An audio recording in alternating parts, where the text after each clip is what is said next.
স্কিনে নানা ধরনের প্রবলেমের মধ্যে ব্রণ কিন্তু অন্যতম আরও একটি সমস্যা।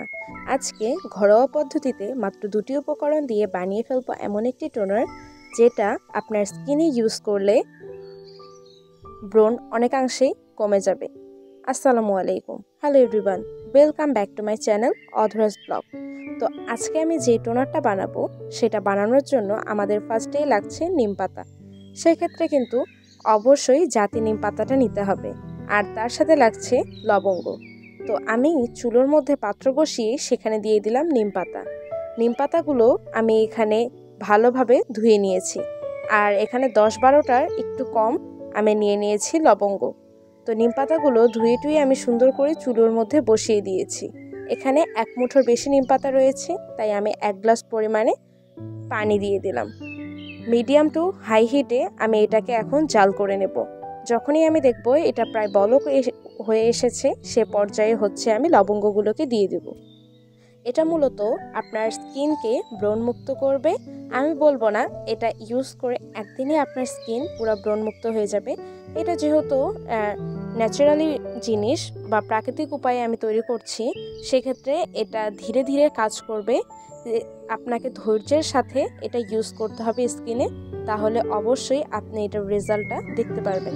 এটা আমিও নিজেই ইউজ করি, এবং প্রত্যেক দিন মুখ ধোয়ার পরে সকাল দুপুর রাত যে সময় আমি স্কিনটা ধুই না কেন, তারপরে কিন্তু আমি এটাকে আমার স্কিনে ইউজ করি। এটা কিভাবে ইউজ করি সেটাও কিন্তু আমি আমার ভিডিও লাস্টে অ্যাড করে দিয়েছি, আপনাদের বলে দিব না। তো দেখতে পাচ্ছেন এখন প্রায় বলক উঠে এসেছে, তো সে পর্যায়ে কিন্তু আমি লবঙ্গগুলোকে দিয়ে দিচ্ছি। এ পর্যায়ে আমার টোনারটির কালার একদম চেঞ্জ হয়ে এসেছে, মানে একদম সবুজ রঙের হয়ে এসেছে। তার মানে আমার টোনারটি কিন্তু অলমোস্ট রেডি। এখনও আরও 5 থেকে 6 মিনিট জাল করে এটা ঠান্ডা করে নিতে হবে। তো আমরা আরও 5 থেকে 6 মিনিট অপেক্ষা করব এটা জাল হওয়ার জন্য। তো এদিকে কথা বলতে বলতে এটা কিন্তু জাল হয়েই গিয়েছে। এখন আমি কিছুক্ষণ ঠান্ডা করে নিয়েছি। এখন এরকম একটা স্প্রে বোতল নিয়ে নেবেন, বা যে কোনো সাধারণ বোতল। আপনি চাইলে আপনার ফেসে এটা স্প্রে করেও নিতে পারেন, বা তুলা দিয়ে চেপে চেপেও বসা নিতে পারেন। তো আমি আগে একটা স্প্রে বোতলে সম্পূর্ণ টোনারটিকে ঢেলে নিয়েছি। চাইলে আপনি যেটা বললাম স্প্রে করেও নিতে পারেন। স্প্রে থেকে সবচেয়ে ভালো যে জিনিসটা হবে, আপনি যদি এরকম ছোট্ট একটু তুলা দিয়ে এটা চেপে চেপে আপনার স্কিনে লাগান, সেক্ষেত্রে এটা দ্রুত কাজ করবে।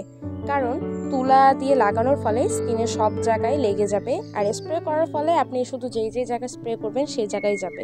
তো আজকের ভিডিওটা আমার এ পর্যন্তই। এরকম যদি ছোট ছোট স্কিন কেয়ার ভিডিও দেখতে চান, অবশ্যই আমার চ্যানেলটি সাবস্ক্রাইব করে পাশে থাকবেন। Thanks for watching this video. আল্লাহ হাফেজ।